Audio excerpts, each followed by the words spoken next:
Pandya store 4 எபிசோடில் நம்ம மீனாவும் ராஜுவும் மாடியில் நின்று பேசிகிட்டு இருக்காங்க. அப்போதைக்கு மயில் திடீர்னு மாடிக்கு போகிறாங்க. மாடிக்கு போயிட்டு அவங்கள்ட்ட காஃபி கொடுக்குறாங்க. எனக்கா திடீர்னு காஃபிலாம் போட்டு வந்திருக்கீங்க இந்த நேரத்தில்? இல்லை மீனா, மழை தூர மாதிரி இருந்துச்சா, அதான் திடீர்னு காஃபி குடிக்கிற மாதிரி தோணுச்சு. சரி, எனக்கு மட்டும் தனியாக போட மனசு இல்லை, அதான் நீங்கள் இருக்கீங்களேன்னு சொல்லிட்டு உங்களுக்கு சேர்த்து எடுத்து வந்தேன் அப்படின்னு சொல்ல, சரிக்கா சரிக்கா பரவாயில்லக்கா அப்படின்னு சொல்லிட்டு சாப்பிட்றாங்க.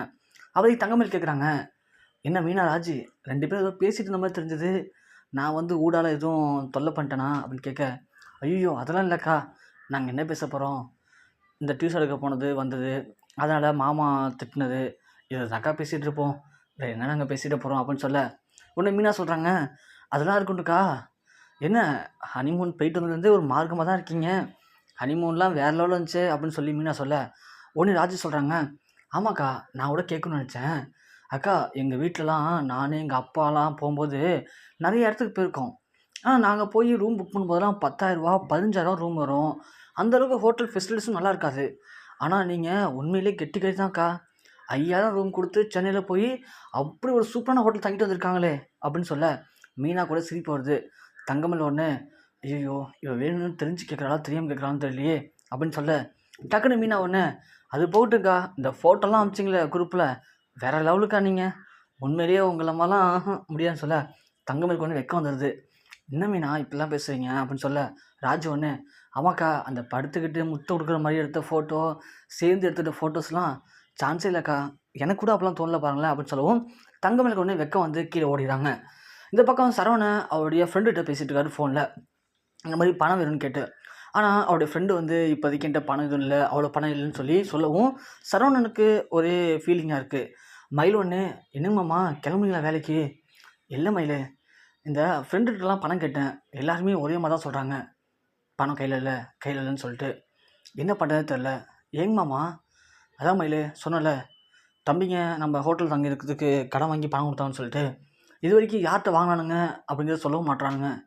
அதுதான் எனக்கு தெரிஞ்சு எப்படியும் கடையில் தான் எடுத்துருப்பானுங்க, இல்லை யார்கிட்டையாவது ஃப்ரெண்ட்ஸ் சர்க்கிளில் வாங்கியிருப்பானுங்க, அதை கொடுத்தணும்ல மயில் அப்படின்னு சொல்ல, ஏங்க மாமா விடுங்க மாமா, அண்ணன் கஷ்டப்படான்னு சொல்லி தம்பி கொடுத்தாங்க அவ்வளோதானே, இதுவே அவங்க இருந்தால் நீ கொடுத்துருக்க மாட்டிங்களா அப்படின்னு சொல்ல, என்ன மயில் பேசுகிற, ஏன் அவன் தெரியாதா, நீ இந்த வீட்டில் தானே இருக்க, அவனு லட்சமாக சம்பாதிக்கிறானுங்க, பாவம் 100க்கும் 1000க்கும் கஷ்டப்படுறானுங்க, அப்படி இருக்கும்போது 20,000 மயில், அவனை என்ன பண்ணணும்னு தெரியாது, எப்படி மயில் இப்படி பேச முடியும்னால அப்படின்னு சொல்ல, ஐயோ மாமா நான் தவறாக சொல்ல மாமா அப்படின்னு சொல்ல, சரி மயில் விடு அப்படின்னு சொல்லவும், மயில் உடனே டக்குன்னு ஒரு கோவத்தில், ஏ மாமா அப்படின்னா என்கிட்ட நகை நிறையா இருக்குல்ல, அதெல்லாம் ஒன்று அடகு வச்சு கொடுத்துருங்களேன் பணத்தை அப்படின்னு சொல்ல, டக்குன்னு சரவணன் சொல்கிறாரு, என்ன மயில், அப்பாவுக்கு தெரியாமல் பணத்தை வாங்கினதே தப்புன்னு நினைக்கிறேன் நான், அப்படி இருக்கும்போது நகையை கொண்டு போய் அடகு வச்சு கொடுத்தா அது சரியாக இருக்குமா, ஒரு தப்பை மறைக்க இன்னொரு தப்பு, இன்னொரு தப்பை மறைக்க இன்னொரு தப்பா, நான் பண்ண பெரிய முட்டாள்தனம், அன்னைக்கு அப்பாவுக்கு கால் பண்ணி சொல்லியிருந்தானா அது 5,000 போயிருந்திருக்கும்,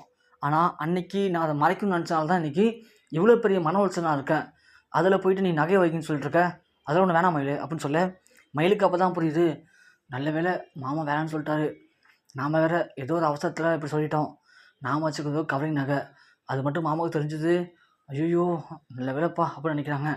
அப்போ தான் அவங்க அம்மா கால் பண்ணுறாங்க. பாக்கியம் கால் பண்ணும்போது, என்னடி மயில் என்ன ஒரு மாதிரி இருக்க அப்படின்னு கேட்கவும், அவங்க அம்மாட்ட நடந்ததை சொல்கிறாங்க. சொல்ல உடனே அவங்க அம்மா கேட்குறாங்க, என்னடி இப்படி இருக்க, ஏன் மாப்பிள்ளை நிறைய சம்பாதிக்கிறான்னு சொன்னாங்க, ஒரு 20,000 மழை பண்ண முடியல மாப்பிள்ளையால் அப்படின்னு சொல்ல, அம்மா அவர் தான் சம்பளத்தை வாங்கி உங்கள் அப்பாட்ட கொடுத்துறாரேம்மா அப்படின்னு சொல்ல, ஏ மயில் லூசாட நின்று வீட்டில் அவங்கள பேச வைக்கிறேன் இவங்கள பேச வைக்கிறேன்னு சொல்லி இந்த வேலை பார்த்துட்ருக்காத, வீட்டில் பார்க்க வேண்டிய வேலை நிறையா இருக்குடி, பார்த்துக்கோ, கல்யாணத்துக்கு முன்னாடி அப்படி இப்படி இருக்கலாம் ஓகே இல்லைன்னு சொல்ல, கல்யாணத்துக்கு அப்புறம் நம்மளோட வரவு செலவை நம்ம தான் பார்த்துக்கணும், அதை விட்டுட்டு மாப்பிள்ளை எடுத்துகிட்டு போய் உங்கள் அப்பாட்ட கொடுத்துறாருன்னா உன் செலவுக்குலாம் என்னடி பண்ணுவேன், ஃபஸ்ட்டு மாப்பிள்ளைகிட்ட பேசி புரிய வை, வரவு செலவை உன் கையில் வச்சுக்கோடி மயில், அப்போ தான் சரி பண்ண முடியும் அப்படின்னு பாக்கி ஒரு பக்கம் ஏற்றி விட்றாங்க. ஏற்றி விட்டுட்டு இருக்கும்போதே திடீர்னு அங்கே சவுண்டு கேட்குது. உடனே பாக்கியம் மயில் இது வர அப்படின்னு சொல்லி ஃபோன் வச்சுட்டு வெளில போகிறாங்க. பார்த்தா அவங்களுக்கு தெரிஞ்ச கடைக்காரன், என்னம்மா டெய்லியும் வரோம் போகிறோம், எப்போ பார்த்தாலும் வீடு பூட்டி தான் இருக்கும், நீ திறந்து இருக்கு, அதான் உள்ளே வந்துட்டோம், பணம் எங்கம்மா அப்படின்னு சத்தம் போட, உடனே மயில், ஐயா தரேன் நான் தரமாட்டேன்னு வீட்டு விட்டு ஊரையாக போயிட்டேன், இந்த ஊரில் தான் இருக்கேன், தரேங்க போங்க தரேன் அப்படின்னு சொல்கிறாங்க. என்னம்மா தரேங்கிற, 6 மாதமாக வட்டி தரல, எப்போ வீட்டில் இருந்தாலும் ஆள் இருக்குது கிடையாது, யாரை கேட்டாலும் அங்கே போயிருக்கேன் இங்கே போயிருக்கேன்னு சொல்கிறாங்க, ரீசெண்டாக உன் பொண்ணு விட கல்யாணம் நினச்சாமே, ரொம்ப கிராண்டாக கல்யாணம் பண்ணியிருக்கீங்க, அதுக்கெலாம் மட்டும் காசு எங்கேருந்து வந்துச்சு? ஏற்கனவே அவங்கள காசை கொடுத்து தானே அடுத்த கடன் வாங்கியிருக்கணும்.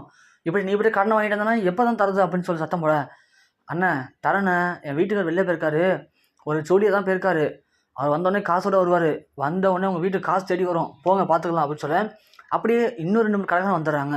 அந்த வழியாக வரும்போது பாக்கியத்து வீட்டில் ஆள் நிற்கவும் நேராக வராங்க. அண்ணா என்ன நீங்கள் நிற்கிறீங்க? ஆமாப்பா, என்கிட்ட அவங்க கடன் வாங்கியிருந்தாங்க, வட்டியும் தரதில்லை கடன் தரதில்லை திரும்ப, அதான் என்னென்னு கேட்டு பண்ணிட்டு வந்தேன் அப்படின்னு சொல்ல, ஆமாண்ணே எங்கள்கிட்டையும் அந்த அம்மா கடன் வாங்கியிருக்காங்க, எல்லாத்தையும் 5 வட்டி 6 வட்டி கடனை வாங்குறது, அந்த கடன் அடிக்கிறதுக்கு இன்னொரு ஆள்கிட்ட கடனை வாங்கி அவங்க கடனை கொடுக்குறது, இப்படி வட்டிக்கே கடன் வாங்குறது இப்படி தானே போயிட்டுருக்கு அப்படின்னு சொல்ல, சரிதான்ப்பா, காசு இல்லைன்னா விட்டுடலாம், போன மாதம் எங்கள் பொண்ணு கல்யாணம் நடந்திருக்குப்பா, கிட்டத்தட்ட 80 பவுன் போட்டு கல்யாணம் வச்சுருக்காங்க, இப்படி நம்மகிட்டலாம் வட்டிக்கு பணத்தை வாங்கி வட்டி கட்டாமல் அந்த பணத்தை வச்சு இவங்க பொண்ணை அவ்வளோ கிராண்டாக கல்யாணம் கொடுத்தாங்கன்னா நம்மளாம் என்ன லூசு பசங்களா அப்படின்னு கேட்க, என்னென்னா சொல்கிறீங்க, 80 பவுன் போட்டு கல்யாணம் வச்சாங்களா? இதெல்லாம் கேட்குற மாதிரியான இருக்குது. வட்டி கட்ட முடியாமல் அதுக்கு கடன் வாங்குறாங்க, இவங்க எங்கே போய் 80 பவுன் போட்டு கல்யாணம் வச்சுக்க போகிறாங்க? எல்லாம் கவரி நகையாக இருக்க போகுது, ஊரை ஏமாத்துற கும்பல் தானே இதெல்லாம் அப்படின்னு சொல்ல, உடனே பாக்கியம், இங்கே பாருங்கள், நீங்களாம் கடன் கொடுத்துருக்கீங்க, என்னால் வட்டி கட்ட முடியல தான் இல்லைன்னு சொல்ல, அதுக்காக ரோட்டில் நின்று வாய்க்கு வந்து பேசிகிட்டு இருக்காதீங்க, என் பொண்ணுக்கு என்ன பண்ணணும்னு எனக்கு தெரியும், அதெல்லாம் ஒரிஜினல் கோல்டு தான், நான் கஷ்டப்பட்டு சம்பாரித்து கொடுத்துருக்கேன் அப்படின்னு சொல்ல, அப்படியாம்மா, அப்போ உடனே வட்டி தர முடியாது, உன் பொண்ணுக்கு மட்டும் கல்யாணம் வைப்ப, சரி எல்லாம் வாங்க, அவங்க கல்யாணம் கொடுத்துருக்காங்களே மாமியார் வீடு, அது நம்ம பாண்டியன் தான் கடை வச்சுருக்காரு அந்த ஊரில், அவர் தான் எனக்கு நல்லாவே தெரியும் அவரை, அவர் வீட்டில் போய் சொல்லுவோம், இந்த அம்மா நம்மள்ட்டலாம் வட்டிக்கு வாங்கி தான் கல்யாணம் பண்ணி வச்சுருக்காங்க, அவங்க போட்டு 80 பவுன் நகையில் அந்த கடனை அடைக்க சொல்லுவோம் அப்படின்னு சொல்லுவோம்.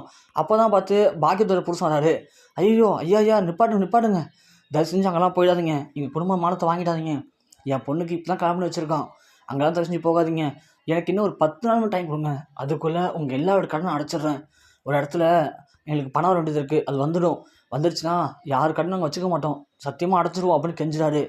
இல்லைப்பா, இதெல்லாம் வந்து நாங்கள் பல வாட்டி கேட்டுட்டோம், இப்போது எங்களால் இனிமேலும் பொறுத்துக்க முடியாது, எங்களுக்கு பணம் வேணும், அதனால் நாங்கள் என்ன சொல்கிறோம், இப்போது நீங்களாக வந்து உங்கள் மாமியார் உங்கள் சம்மந்தி வீட்டில் பணத்தை வாங்கி கொடுங்க, இல்லைனா ஏன்னா அவங்க சம்மந்தி வீட்டுக்கு ஏன்னா போயிட்டு இந்த பக்கத்து ஊரில் அவங்க மருமங்க அதான் தங்கமயில கல்யாணம் பண்ணி கொடுத்தாங்களே, அவர் அங்கே தான் ஒரு கடையில் வேலை பார்க்குறாரு, நான் நிறைய வாட்டி பார்த்துருக்கேன், அந்த பையன் எனக்கு நல்லா தெரியும், அங்கே வாங்க அவர்கிட்ட போய் சொல்லுவோம் அப்படின்னு சொல்ல, பாக்கியமும் அவங்களுடைய புருஷனும் ஐயோ வேண்டாங்க நிப்பாட்டுங்க, சொல்கிறத கேளுங்கிறாங்க. அவங்க எதுவுமே கேட்காம நேராக அந்த கடைக்கு போகிறாங்க. பின்னாடியே பாக்கியமும் அவங்க வீட்டுக்காரரும் போயிடுறாங்க. போயிட்டு சரவணனை கூப்பிட்றாங்க. சரவணை உள்ளேருந்து பார்த்துட்டு, என்ன அத்தையும் மாமா வந்திருக்காங்க, கூட 4 பேர் வந்திருக்காங்களே, என்னவா இருக்கும் அப்படின்னு சொல்லி போய் கேட்குறாங்க.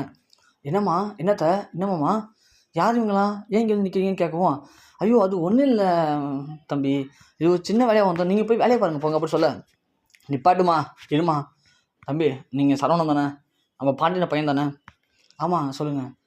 அப்பா இந்த நான் சுற்றி வைக்க விரும்பல, நீங்கள் பொண்ணு எடுத்துருக்கல தங்கமேலு, அவங்களுடைய அம்மா அப்பா எங்கள்கிட்ட பல முறை வட்டிக்கு பணம் வாங்கியிருக்காங்க, ஆனால் இது வரைக்கும் சரியாக வட்டியும் கொடுத்ததில்ல அசலையும் கொடுத்ததில்ல, நாங்களும் பல வாட்டி எப்படியே கேட்டு பார்த்துட்டோம், ஆனால் தரமாட்டுறாங்க, ஆனால் அவங்க எங்கள்கிட்ட பணத்தை வாங்கிட்டு உங்களுக்கு தங்கமேல கல்யாணம் வைக்கும்போது 80 பவுன் நகை போட்டுருக்கா சொல்கிறாங்க. பா இந்த குடும்பம் சரியில்லாத குடும்பம், எங்களுக்கு தேவை பணம், இல்லை அப்படின்னா அவங்க போட்ட நகையில் எங்களுக்கு வச்சு கொடுத்து பணத்தை கொடுங்கன்னு சொல்ல, உடனே சரவணன் என்ன தேவைலாம் அப்படின்னு சொல்லுவோம். ஐயோ மாப்பிள்ளை அப்படி இல்லை, அன்றைக்கின்னு பார்த்து கொஞ்சம் நகைக்கு பணம் தேவைப்பட்டுச்சு, அதனால் இவங்கள்ட்ட வட்டிக்கு வாங்கிட்டோம், அதெல்லாம் பெருசாக பேசுகிறாங்க, அது ஒன்றும் இல்லை மாப்பிள்ளை, நாங்கள் ரெடி பண்ணி கொடுத்துருவோம், நீங்கள் போங்க அப்படின்னு சொல்லுவோம். அத்தை இந்த மாதிரி வந்து பேசுகிறலாம் வச்சுக்காதீங்க, நீங்கள் நேராக வீட்டுக்கு போங்க, நான் மயிலுக்கு கால் பண்ணி சொல்கிறேன், நகையெல்லாம் வாங்கி அடகு வச்சு எவ்வளோ பணம் தரணுமோ எல்லாத்தையும் கொடுத்து விட்ருங்க அப்படின்னு சொல்லவும், உடனே கடங்காரங்களாம், தம்பி அவங்க கொடுத்ததெல்லாம் கோல்டுன்னு தெரியுமா, நல்லா செக் பண்ணி பாருங்கப்பா, இது வந்து கோல்டு போகிற அளவுக்கு ஏற்ற குடும்பம் கிடையாது, இவங்களால் ஒரு 5 ரூபா 10 ரூபா ரெடி பண்ண முடியாத ஒரு ஈத்தர குடும்பம், அப்படி இருக்கும்போது இவங்க போய் உங்களுக்கு 80 ரூபா நகை போட்டான்னு சொல்கிறாங்க, அதையும் நீங்கள் நம்பிட்டு இருக்கீங்களே, அப்பா நான் விசாரிச்சாங்களா அப்படின்னு சொல்லுவோம். இங்கே பாருங்க உங்களுக்கு என்னங்க வேணும், ஏன் அவங்களை போய் தவறாமல் பேசிகிட்டு இருக்கீங்க, உங்களுக்கு தேவை பணம் தானே, பணத்துக்கு நான் கேரண்டி, தம்பி எங்களுக்கு பணம் தான்ப்பா வேணும், நீ சொல்கிற மாதிரி எங்களுக்கு பணம் தான் வேணும், எங்கள் பணத்தை இப்பயே கொடுத்து நாங்கள் போயிடுறோம்ப்பா அப்படின்னு சொல்லுவோம். என்னம்மாம்மா என்னத்தை அப்படின்னு சொல்கிறாங்க. ஐயோ தம்பி நீங்கள் கொச்சிக்காதீங்கப்பா, நீங்கள் போய் வேலையை பாருங்கள், நாங்கள் பார்த்துக்கோங்க பேசிக்கிறேன்னு சொல்கிறாங்க. உடனே அந்த இடத்துல அந்த கடையில் சொல்கிறாங்க, தம்பி இங்கே பாருங்கள், உங்கள் குடும்பத்தில் நாங்கள் தலையிட விரும்பலை, எங்களுக்கு தேவை பணம், எங்கள் 4 பேருடைய பணத்தையும் நீங்கள் நாளைக்குள்ளே அவங்களோட சொல்கிறாங்களே கோல்டு நகைன்னு சொல்லி எல்லாத்தையும் போய் அடகு வச்சிங்களோ விற்கிறீங்களோ விற்றுட்டு நாளைக்கு பணத்தை ரெடி பண்ணிவிட்டு நாளைக்கு காலைல இதே கடைக்கு வந்துடுங்க, நாங்கள் எல்லோரும் வந்துடுறோம், அதே மாதிரி நீங்கள் சொன்னபடி பணத்தை கொடுத்துருங்க, நாங்கள் அப்படியே போயிட்டு இருக்கோம், பிரச்சனையாக இருக்காதுன்னு சொல்லிட்டு அவங்களாம் கிளம்பி போகிறாங்க. உடனே சரவணன் சொல்கிறாரு, வாங்க அத்தை மாமா வீட்டுக்கு போகலாம், மயில்கிட்ட இருக்க நகையெல்லாம் வாங்கி அடகு வச்சு பணத்தெல்லாம் கொடுத்துருங்க வாங்க அப்படின்னு சொல்லி சரவணன் போகிறாரு. போனோடனே வீட்டில் அப்போதைக்கு பார்த்து கோமதி மட்டும் தான் இருக்காங்க. கோமதி வேலை செஞ்சிட்ருக்காங்க. தங்கமயில்கிட்ட சொல்கிறாரு நடந்த எல்லாத்தையும். தங்கமயிலால் ஒன்றுமே பேச முடியல. உடனே தங்கமயில் சொல்கிறாங்க, என்னம்மா இதெல்லாம் அப்படின்னு சொல்ல, இது தெரியாமல் நடந்துச்சு தங்கமயில், இப்போ எப்படியே சமாளித்தோம் அப்படின்னு சொல்கிறாங்க. உடனே சரவணன் சொல்கிறாரு, தங்கமயில் பீரோவில் நகையெல்லாம் எடுத்து வந்து அத்தைட்டு மாமாயிட்டு கொடு, அவங்க போய் அடகு வச்சுட்டு அந்த கடலாம் அடைக்கட்டும்னு சொல்ல தங்கமயிலால் ஒன்றும் பேசவே முடியல. இந்த நகையை எடுத்துகிட்டு போனாலும் ஒன்றும் பண்ண முடியாது அப்படின்னு சொல்லிட்டு தங்கமயில் யோசிச்சுட்டு வந்து நகையெல்லாம் கொடுக்குறாங்க. உடனே சரவணன் சொல்கிறாரு, இந்தாங்க அத்தை, இந்தாங்க மாமா, இந்த நகையெல்லாம் போய் அடகு வச்சுட்டு பணத்தை எடுத்துருவாங்க, நாளைக்கு காலைல அவங்க எல்லாம் வருவாங்க கடைக்கு, வந்தோடனே அவங்க முகத்தில் தூக்கி அறிவோம் அப்படின்னு சொல்கிறாங்க. அப்படியே வாங்கிக்கிட்டு பாக்கியமும் அவங்க புருஷனும் ஒன்றும் பேச முடியாமல் நிற்கிறாங்க. ஏமாம்மா நிற்கிறீங்க, போங்க மணி ஆயிடுச்சு, போய் பேங்க்லேயோ இல்லை அடகுலையோ எடுத்து வச்சுட்டு பணத்தை அடி பண்ணுற வேலையை பாருங்கன்னு சொல்கிறாங்க. பாக்கியமும் அவங்க புருஷனும் யோசிச்சுட்டு வெளில போகிறாங்க. திரும்ப நாளைக்கு காலைல கொண்டு வந்து பணத்தை மாப்பிள்ளைட்டு கொடுக்கல அப்படின்னா இது எல்லாமே கவரி நகை அப்படிங்கிறது மாப்பிள்ளைக்கு தெரிஞ்சு போயிடும். அப்புறம் இதனால் தங்கமயிலோட வாழ்க்கை அப்படிங்கிறது ஒட்டுமொத்தமாக முடிய போகுது. என்னடா பண்ண போகிறோம், எப்படி சமாளிக்க போகிறோம்னு தெரியாமல் பாக்கியமாக அவங்க வீட்டுக்காரங்க யோசிச்சிட்டே போகிறாங்க. தங்கமயிலால் இங்கே ஒன்றுமே பேச முடியல. இன்னையோட நம்ம லைஃப் முடிய போகுது, நாளைக்கு அதெல்லாம் கவி நகர்னு மாமாவுக்கு தெரிஞ்சிடும். தெரிஞ்ச உடனே கண்டிப்பாக நம்மளையும் கழுத்தை பிடிச்சி சொல்லி தேடிடுவாங்க.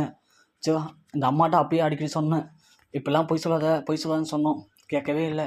கேட்காம வாய்க்கு வந்தால் பொய் சொல்லி இன்றைக்கி என்னுடைய வாழ்க்கையவே ஒட்டுமொத்தமாக காலி பண்ணிட்டான்னு சொல்லி மயில் ரூமில் உட்காந்து அழுகுறாங்க.